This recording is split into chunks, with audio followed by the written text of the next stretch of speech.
Hey, what's up guys, this is Cameron from Dreamlight. In this video I'm going to be showing you how to use Lightroom Pro Iray efficiently, quickly, and how to get the most out of it.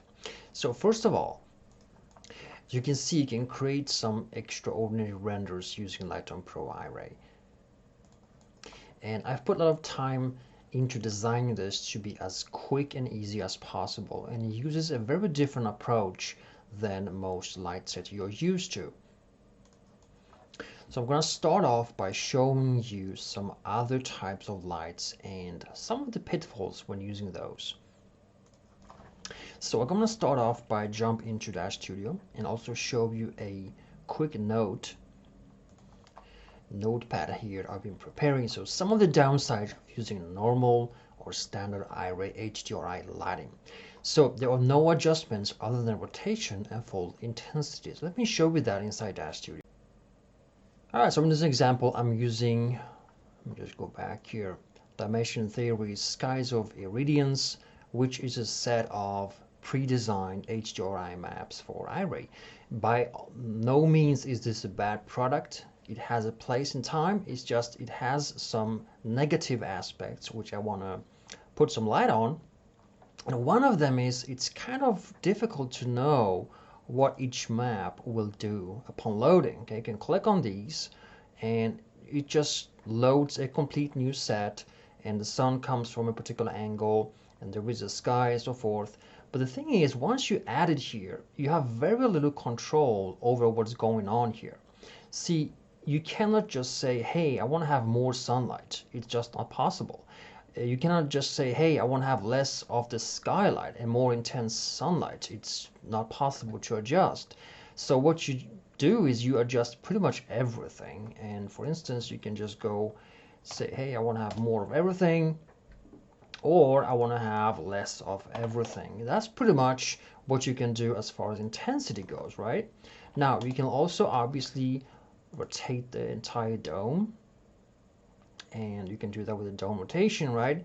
And then find a cool angle that maybe suits your scene and create something cool. But you just don't know which angle is going to look great. You have to, each of these maps comes with its own position of the sun. So if you click on another one, the sun location on that particular map might differ, all right? And it might just create a completely different scene. And for instance, you can just maybe click on, let's say I want to have sunny here, and each of them differ, and it's kind of like random. Okay, you have to randomly just check, okay, this one looks like this has a sun like this, and okay, I can maybe rotate this around to a different angle, and where is it? It's here, right? And maybe you will find something that looks decent. Now, the problem here is that you are kind of limited with what you can do, right? And once you then load this entire render into Photoshop, you are further limited by the very fact that you just have a single render. You cannot in Photoshop do a lot because everything is kind of fixed. There is this fixed proportion of brightness and darkness in the image. You cannot just say, hey, I want to have more of this sunlight, I want to have more of this, and you have very limited adjustments that you can do inside Photoshop.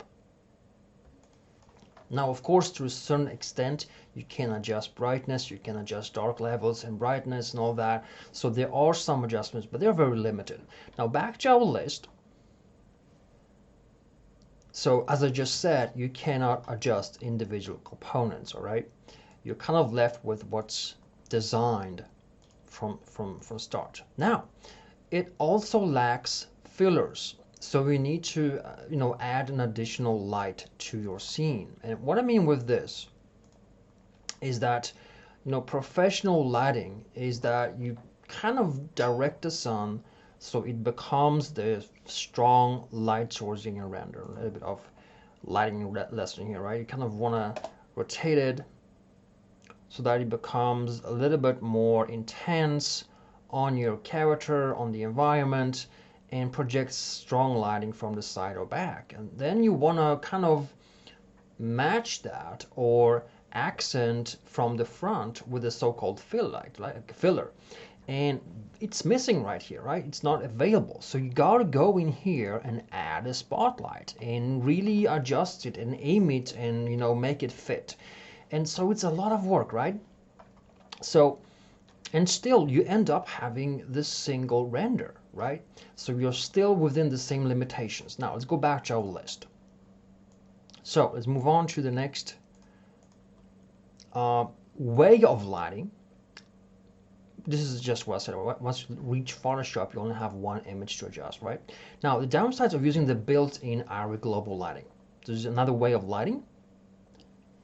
So, the way this works, you go back to the studio and you just remove this over here, right? You remove the environmental map designed by the artist. And that, when you close that, you engage the built-in Iray global illumination for outdoor renders and also indoor renders with big windows. And what this is, it's this kind of weird, funky thing with the latitude, longitude, day, time, offset, and whatnot, all these options, right? And it can be a little bit confusing and still, so you've got the scene and you're thinking, okay, I want the sun a little bit lower. So, and to lower the sun, you have to enter a new time, which will lower the sun, but also rotate it.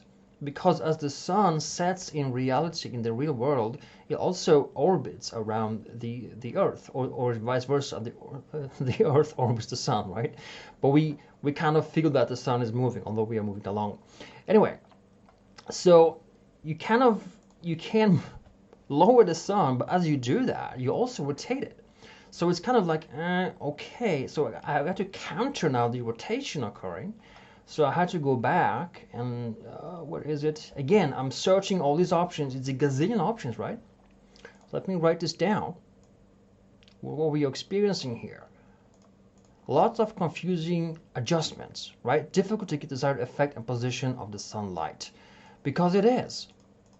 You're seeing it on the go here, on the fly. So now, say I have the right elevation now, I want to rotate it so that it fits my scene. Let me see if that can be something. Whoops, wrong rotation. Let's try the other angle. Whoops, now it's outside. And you know, it's kind of confusing and you don't really have much control. It's kind of trial and error until you get it right. Now, when you get it right, you're still rendering a single layer, right? A single image. So it's the very same thing. You spend time adjusting in Dash Studio and waiting for the preview, okay? Because each time you're adjusting here, now I have a very fast machine, all right? I have a GTX 1080, so I have a really fast machine. But if you don't, you have to wait for this preview each and every time until it shows. And well, if it's good, you can let it render, right? So that is that. Now, again, it lacks fillers.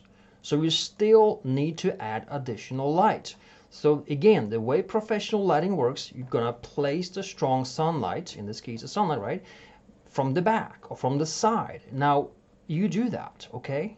You have to do that. So it's kind of confusing again. You have to now find lots of stuff to scroll through here. Got to raise the sun a little bit. Possibly, all right. Maybe good elevation. Now we got to rotate it. Let's find rotation here somewhere. There it is. So can it be 180? Maybe something like that. Okay, pretty cool. And now you render this, and you still don't have this frontal softening effect. So you still got to go here. You got to add a spotlight. You got to raise it off the ground. You got to back it off. You got to aim it, adjust it, and all that stuff. So it's still a lot of tweaking to do, and it's again a little bit confusing, and you don't have real control because as you move the sun down, okay, as you enter the new time, let's say I want longer shadows in my render, and now the sun is, whoops, it's way gone, and I don't know where to find it. Now I have to adjust it again, the rotation, just to bring it back and hope that it's gonna, whoops, that's the wrong way. You see, it's not that easy to just get the sun exactly what I wanted, right? So I designed Lighton Pro to cover all those issues and give you some amazing benefits. So here they are. So when I designed Lighton Pro, I wanted to lift off all that confusion, all these weird adjustments you have to do, and I made it very easy to be inside Dash Studio. So once you're ready to light your scene, there's no intensity, no other tedious adjustments inside Dash Studio, just one, sun position. That's pretty much the only adjustment you do. There are, if you want to have more advanced effects, a little bit more tweaking if you want to, but in most cases, sun position is the only thing you really need to consider doing. There is no color adjustments, there is no, weird angles or stuff. You just place the sun, and I'm going to show you how easy it is. So you really spend minimal time inside Dash Studio by adjusting the sun position using simple and powerful icons. So let me show you that. Alright, so let's load Lighton Pro to our scene, and once it's installed, you're going to find in Dash Studio formats, My DAZ Library, Light Presets, Dreamlight, Iray, and Lighton Pro. Iray. Now, when you click here, you have additional menus here. I'm going to cover those in a moment, but right here you got Load and Main Render Preset. Once this is applied, you simply switch over to the Lighton Pro camera, and if you have a different camera prior to loading Lighton Pro, you want to copy that camera's position and paste it onto this current camera here. So in this case, let me just, I've got to actually load it into my scene. You simply, if you have a different camera that you have set up prior to loading, you just copy that, Control C, and go in here, Control V to paste it, and it will just replace that camera. Now, upon loading, immediately you can go to NVIDIA Iray Preview. And right now, Lighton Pro is in kind of design mode, if you will. And as I mentioned earlier, you're gonna render using specific layers, which are located here. You got sun, sky, filler, and all that. I'm gonna cover those in a moment. But right now, what you wanna do is adjust the lights. And really, the one thing you want to do is the sky, the sun, right? And the thing that differs here is that you've got, remember the issue we were having? The sun orbits around the scene as you select a new height or time of the day. Here you have high, mid, low, and very low sun height. All right, and each one of them has 24 presets, which are simply put rotation angles around your scene, and these are exactly the same regardless of what height you choose, which means, for instance, in this case, let's say we want to have the sun straight from behind. So you can see now immediately it makes sense. I chose an angle where the shadow at the bottom here reflects that the sun is coming from behind straight towards my model, right? If I want to angle it, I can just click here and it immediately reflects and shows you that is happening. And it just makes sense, 45 degrees on this end, right? And if you want to have 45 degrees on the other end, you just choose that and you have it immediately. And so there is no guesswork here. You just choose the angle and it's there, as long as the camera is pointing upwards in your scene, right? Now, let's say you want to have a lower sunlight. Well, go to mid, and you can see this, you can keep the same angle, just click on it, and it will just be lower sunlight. It's that easy, it's the same angle, shadows continue to go straight towards the camera, as in this icon. And you can also change now and change rotation to reflect what you want to see in your scene. And it just makes sense, there's no guesswork here. These are designed to point exactly the way you point them. So let's say you want to have the sun pretty much straightforward. Well, click straightforward and it is straightforward. No guesswork. You want to have a lower straightforward? Well, click on low and choose straightforward. And it is lower, straightforward.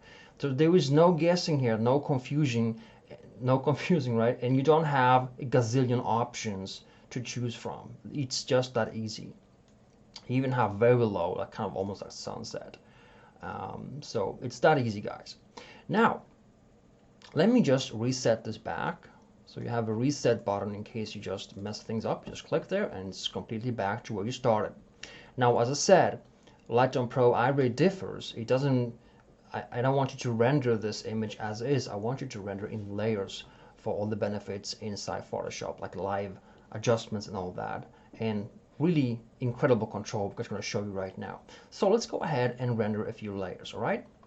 I mean, you can just go into render layers and choose to render the sun. The sun is adjusted, you just hit render, okay? When this render is done, you hit sky, render, it's done.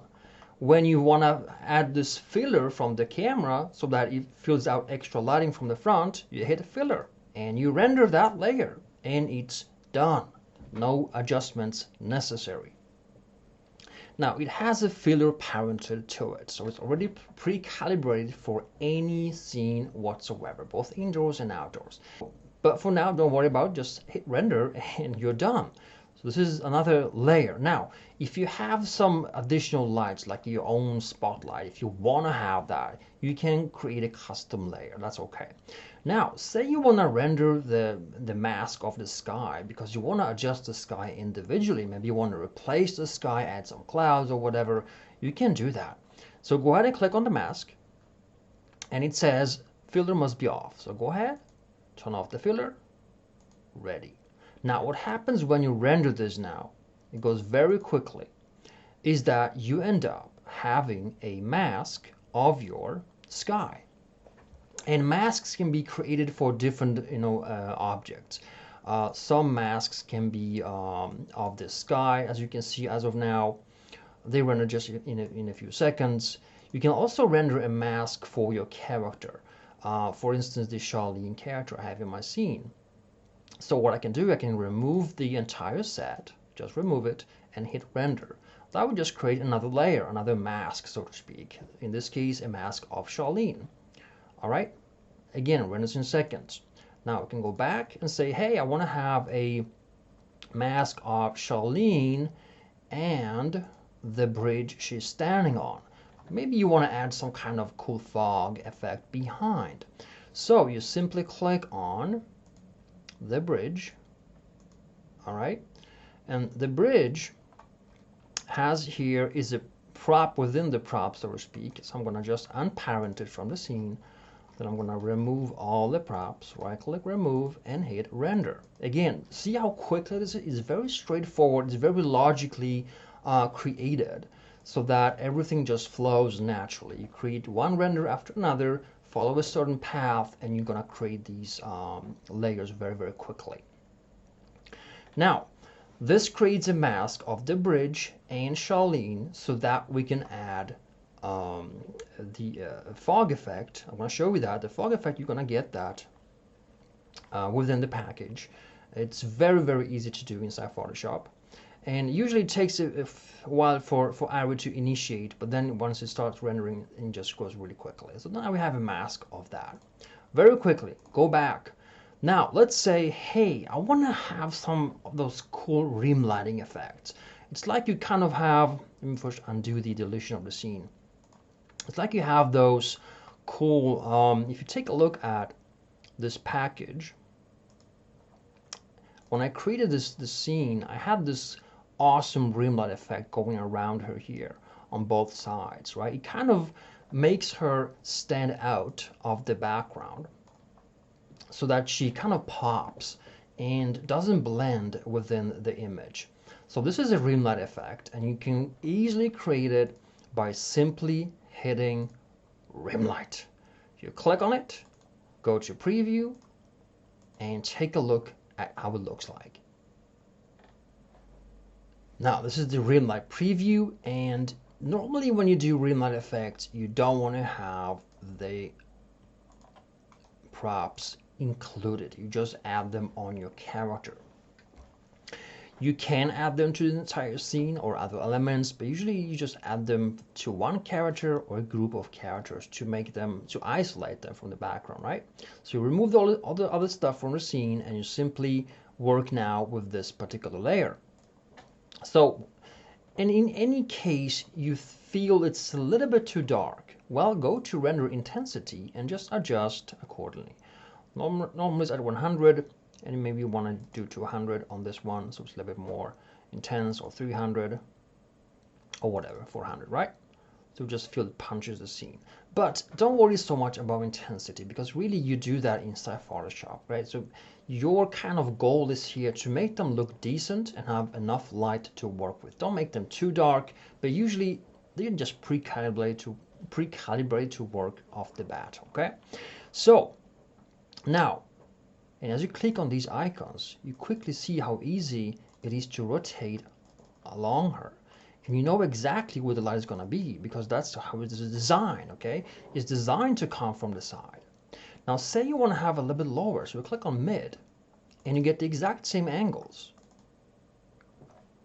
Zero confusion, because you just click where the light should come from, and it does that.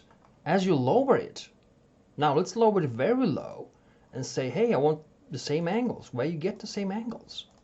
Now, as you can see, this rim light is a little bit special, right? It doesn't really have any bounce light. It just hits your character and then dies off.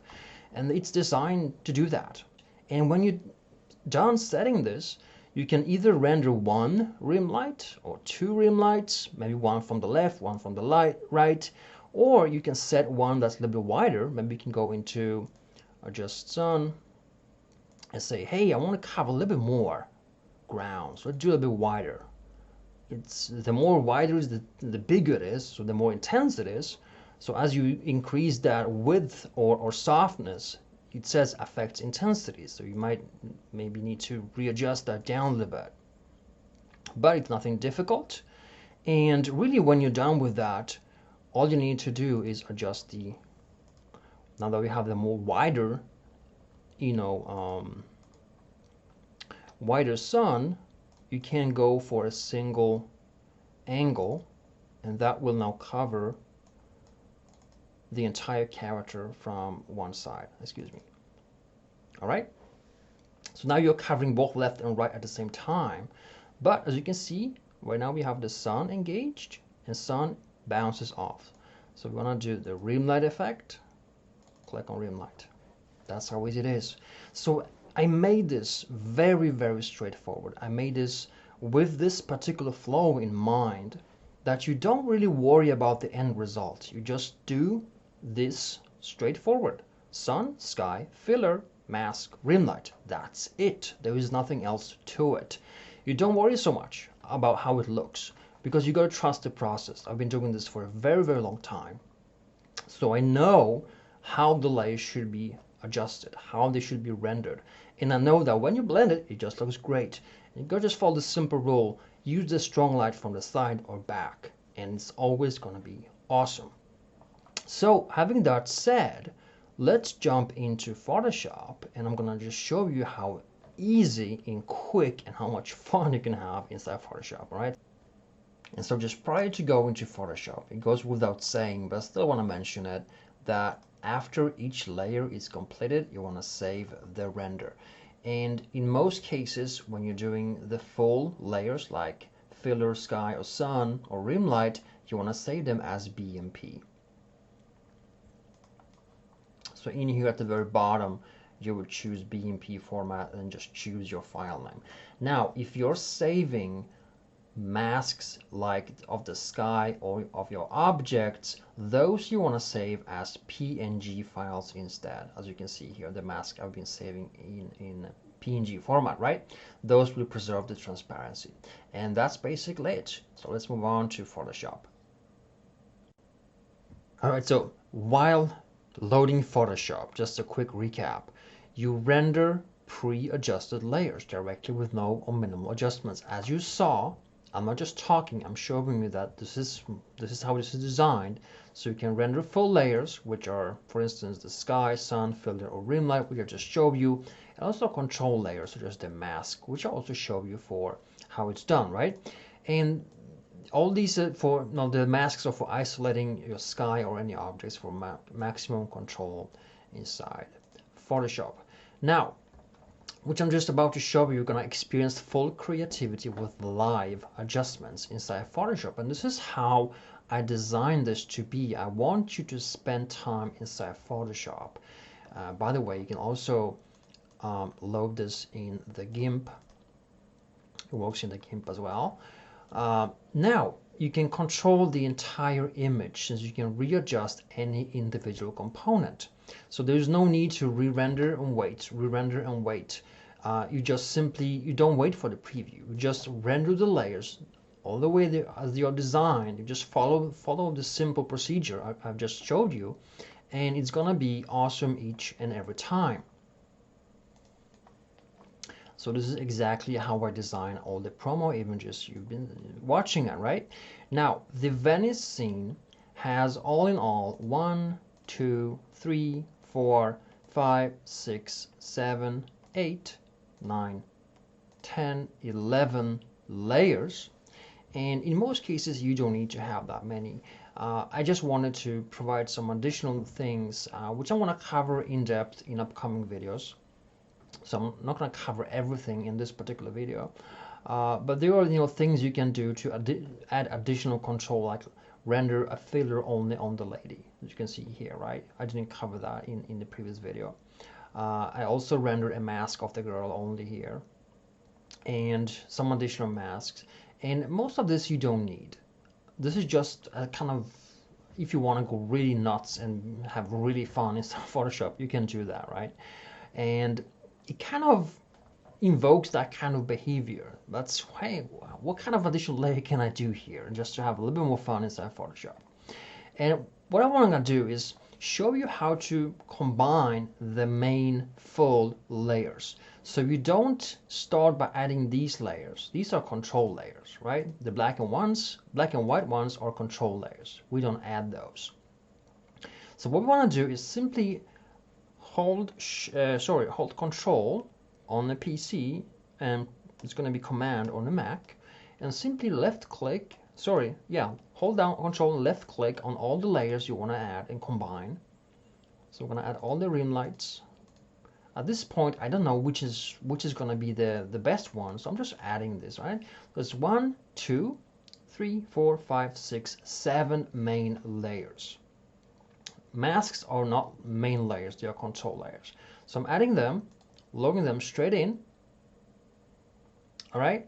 When it's loaded, I go straight down and locate the Dreamlight Lighton Pro image combiner.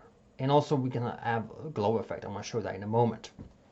But really, since we have 7 layers, I'm going to choose combine 7 layers. Hit play, and bam, it's done. So now all the layers are added. So what I can do now is close the individual windows. I kept them open just in case you want to go back and maybe re-add or redo something. So I'm just simply going to close them here. And this is how the render looks as of now. It's everything full force, and that's not what this is all about. It's really about adjusting this and having fun along the way. So for instance, the bottom layer is the filler, the front filler that kind of engages the entire scene, right? We can also double click here and just call it filler. And the beautiful thing is now we can just adjust it on the fly without any weight. We just adjust it here and say, okay, I want a little bit of that. That looks pretty good. Let's work with that, okay? So here you have frontal filler on the lady only, okay? So we can call it filler girl. All right, and we can just scale it and say, hey, I want to add a little bit of frontal lighting, but maybe not too much, okay? Now, these are the rim lighting effects, okay? And those, I'm going to just leave them as they are right now, because it's one thing I've learned is that the more lights you add to your scene, the more you might need to tone down or increase certain other layers. So just go with the flow. And here is the sky. So skylight is the main kind of like sky. This is the blue tone you see in the image. Looks pretty good the way it is right now. You can tone it down and also keep the sky here more dominant. There is a way of doing that. I'm going to show you that in a moment. but I'll just keep it as for at max for now. And here we have the sun. And usually the sun can be, either removed or be really intensify your scene. So what I'll do is I'm going to click on duplicate layer. Looks pretty good. I'm going to intensify it some more. So I'm going to click on duplicate again. And it's that easy to control all the layers. So see, it's kind of magical the way it grows, but it's very straightforward. It's very fun and it's instant. All right, so this is how easy and fast it is to combine the layers. It goes straight forward. Now, I'm going to show you a few very cool things you can only do when you have layers. So this is kind of like the hidden benefits that so few people know about, because all the render is the complete image, and the complete image has very little control over details. I'm going to show you why right now. So here is our image as of now. And here is the thing.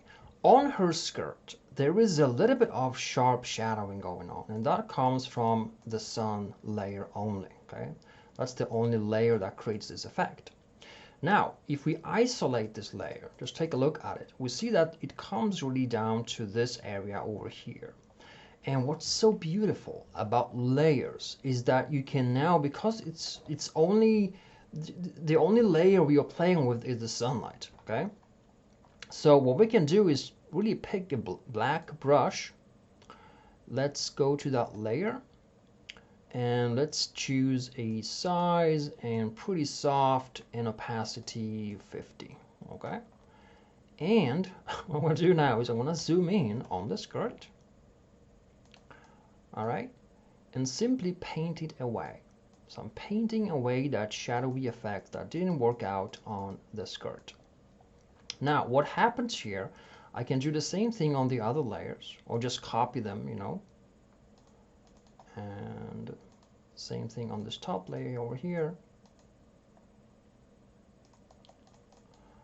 And just fine tune the first one over here. All right, so all that weird shadowy effect is now gone, and we are left with a clean skirt on her. That is pretty darn very difficult to do when you have all the other stuff happening at the same time in your render, when you just have a single layer. That's the beauty of working with layers.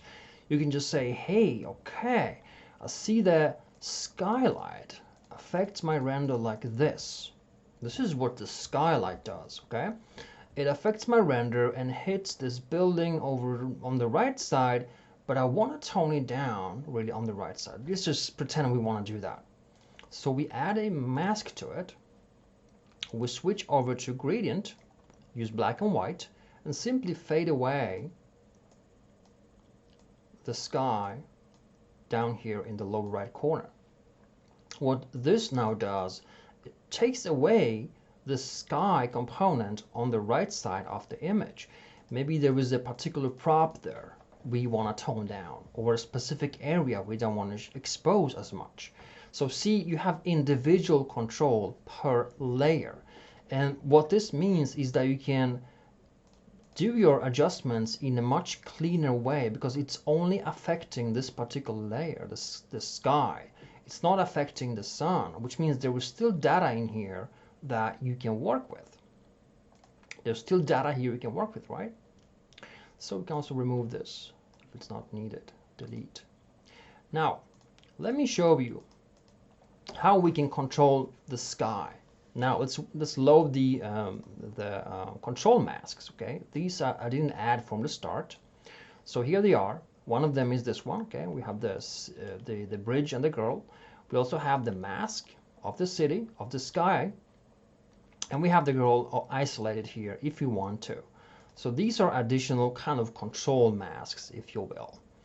And upon loading, it's as easy as just say, hey, want to flatten the image. Let's copy that, Control A, select all, Control C, go back, go in here.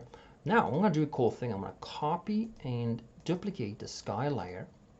And on the copy, I'm going to create a mask, Alt click on it, and now Control V to paste that mask. What I've done now is right now I have an individual layer. I can now click on the main layer here on this side, not the mask here, but on the main layer. And now I can adjust it down and see it only affects the sky proportion of the render. It's the sky only, nothing else. So I can take this, I can also inverse the mask, okay? We can take it here, create a mask on this one, alt click, paste, invert it, adjustments, invert, click here. So now this one, they collide right now because they share the same space, so this is not ideal to do, but you can now tone down and say, hey, I want to have a little bit less sky presence in the scene, but yet I want the sky to be full. This will also work without the mask. They are sharing the same space. If you have positive and negative masks, they're gonna counter each other, but it's possible. Now, as you can see now, this layer controls how the buildings look like. I want to have less of that, okay? I want more contrast in my image, but still want to have full impact on the sky. So this is how powerful this is. Now, let's say we want to add a cool kind of foggy effect right behind the bridge and Charlene, okay? So for that, I've created a mask of, which we have over here, right? The bridge and the lady. So I'm gonna just flatten the image so it just looks like this. Control A, Control C, go back. And this is best done once you're kind of done with the main composition, which we are right now.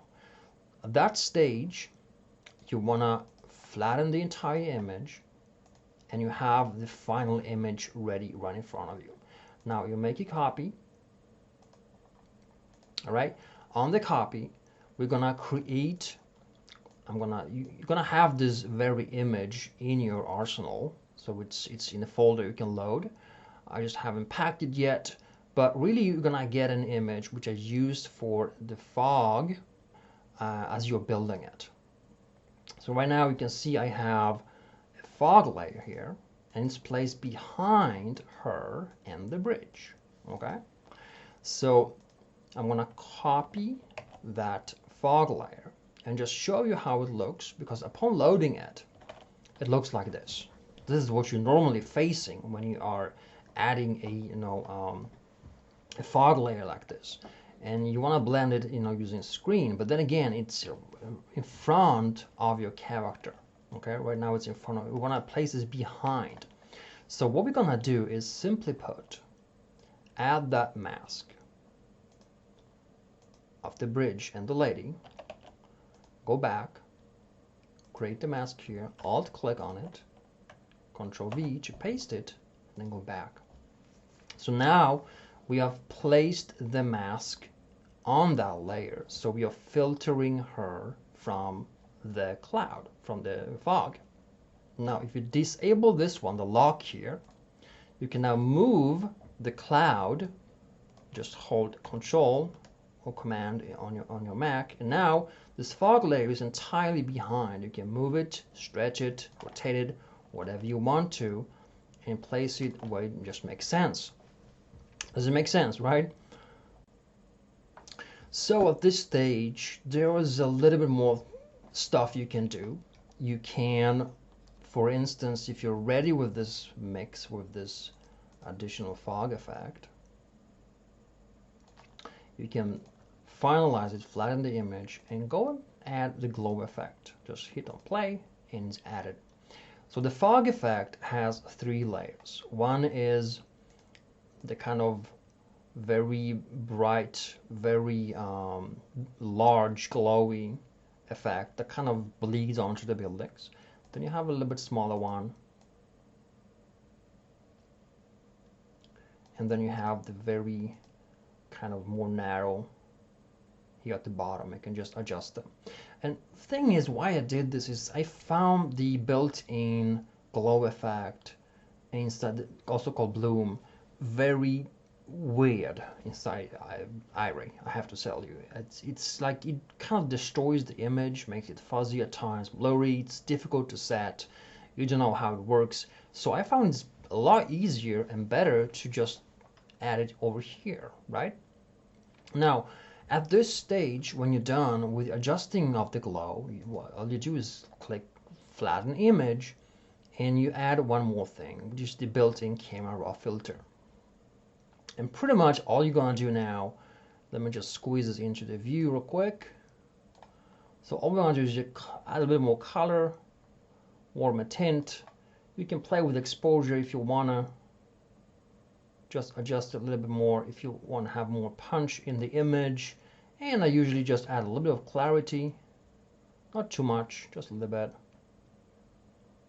And then I click here on lens corrections and I add vignetting. And that is the image. That's pretty much what I did when I created this image. Now, the shocking thing about this, we've been playing here a little bit with layers, having fun inside Photoshop. We haven't been doing any super advanced stuff. It's just because the magic is in the layers, how they are carefully calibrated to work together, and how it just everything just fits, right? It's no guessing. You just follow the simple rule: sun from the side or behind, make it look cool. The rest is gonna fall into place. Now, if you just look at the scene back inside Dash Studio, and we're gonna do a preview of how this really looks with the sky and sun like it normally would do.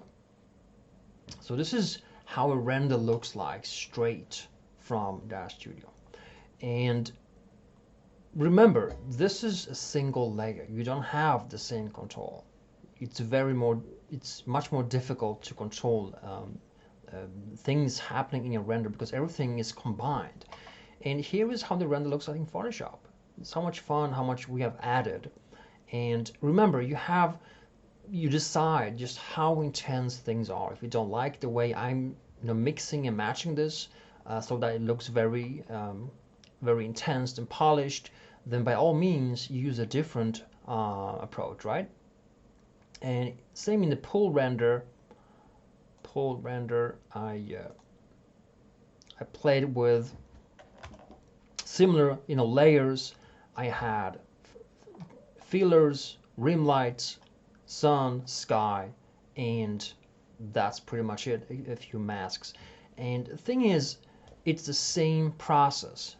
It's the same process. You just make sure the hard light is coming from the side or behind. The rest is automatic or semi-automatic, and it just creates these cool renders automatically. So that's pretty much what I want to cover in this video, guys. So go ahead and grab Lightroom Pro for Iray, and in the package I also include additional videos that really go much more into depth of creating effects and adjusting layers, more advanced technology, tactics and strategies for really bringing out your renders to life, and also how to control errors, render errors, hide them and all that. So it's all included in the extra videos. This was just a quick intro to how this looks like and how it operates inside Dash Studio and Photoshop. And like I said, you can use this in GIMP. For GIMP I don't have the automatic actions, but it's pretty straightforward how to add these manually. And I also have a video on how to use this in the GIMP in the full package, so you see all that, how it's all there and how it works regardless if using Photoshop or the GIMP. So guys, that was it. Thank you so much for watching. Hope you enjoyed this video. Go grab this now, and I'll see you next time.